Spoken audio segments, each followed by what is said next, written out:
Sziasztok, itt a Napisvannyi újra. Hát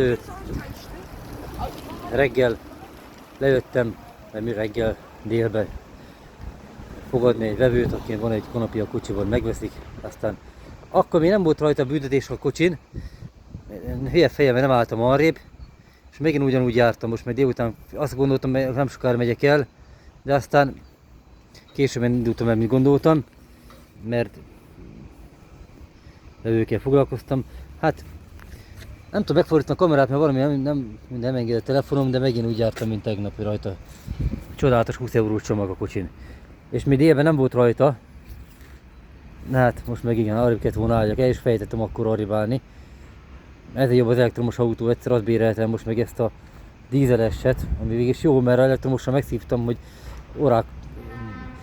órákat kell, másfél-két óra dekkoltam mindig az éve a állomáson, töltőállomáson, és valamikor nem is volt jó, akkor fölösleg sem mentem oda.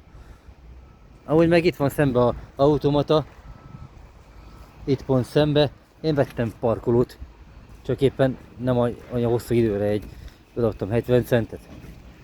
9x21-ig jó.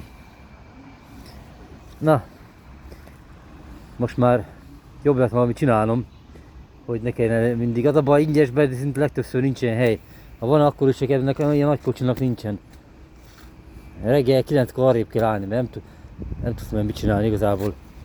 Ez már második eset a 8 napon belül igazából, de mindegy, már holnap is visszaviszem, aztán nem lesz már több ilyen eset, de még holnapra ne legyenek ilyen. Ja, de behagytam a kabátomat is tegnap, amiben benne voltam, beraktam a tanapintés cetlit. Na mindegy, ez van, hát most. Ez a nap is annyi mostanában nagyon trehány. Azért, ha megnézzük, itt is egy kicsit van a kupleráj. De az annyira nem vészes, de azért ja. Így ne éljetek, legyenetek tiszták. Mert kuplerájban nem lehet élni, mert most az a tervem, holnap csak fél hétre kell visszajönni este a kocsit. Reggel 8-kor lemegyünk a pincébe és kipakolunk. Ha ott van lakásban, tele van zsúfolva ilyen bútorokkal, mert raktárnak használom. Küldök már róla videókat, és nézzétek meg, mindent paterolok ki a szeméttelepre. Mert valami nap át fog jönni a főbérlő, és a mosógépünk ugye nem működik, és megnézi valószínűleg, és el kell onnan paterolnunk a izéket, úgyhogy holnap reggel neki kell állni. Ja, akkor hozni egy konyhát délfele, reggel neki kell a pincének. Na, küldök róla videókat. Garantálom nincs ilyen lakása senkinek, mint nekünk. Vértek ma megcsinálni izét a füstjelzőt. Kiakadt a szeme a csávónak, aki csinálta, az biztos.